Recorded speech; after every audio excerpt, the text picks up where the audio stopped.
Dans un jardin, une rose blanche est née, fragile et innocente, sans savoir qu'elle allait être blessée.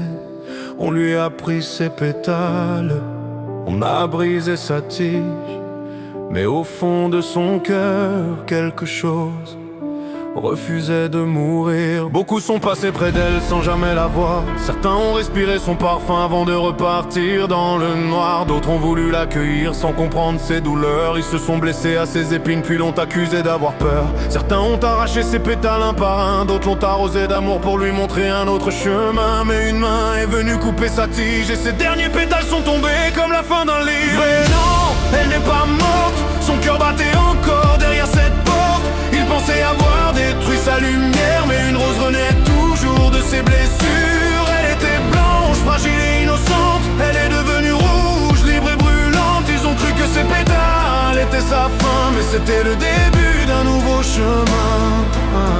Au fond d'elle, un petit cœur continuait de battre. Il gardait son parfum malgré toutes les traces. Les souvenirs restaient cachés dans ses racines, même quand le monde lui disait qu'elle n'avait plus de vie. Puis le vent est venu l'emporter ailleurs, vers un jardin rempli de nouvelles couleurs, des fleurs différentes qui ne connaissaient pas son passé, mais qui lui ont appris doucement à recommencer.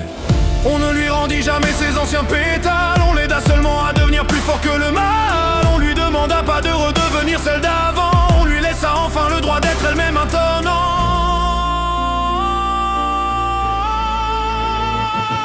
Mais non, elle n'est pas morte, son cœur battait encore derrière cette porte.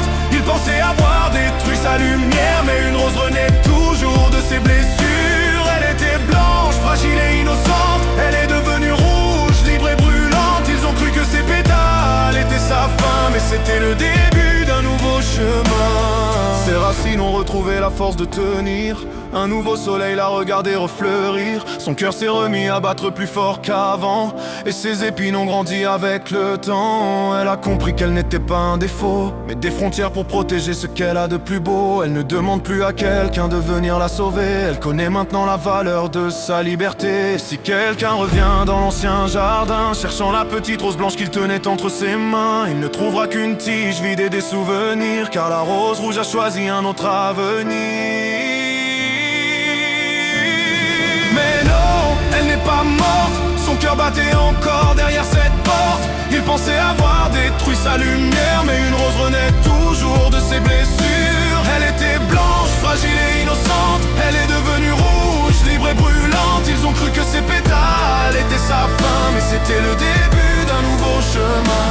Elle ne veut plus qu'on l'accueille, elle ne tremble plus quand tombe une feuille. Elle ne cherche plus une main pour la protéger, elle a appris elle-même à se relever.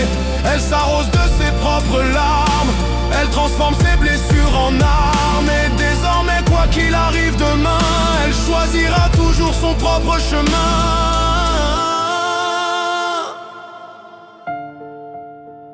La rose blanche n'est plus là, ses pétales sont tombés, mais son histoire continue. Elle est devenue rouge, plus forte que ses blessures. Et désormais, elle ne fleurira plus pour les autres, elle fleurira pour elle.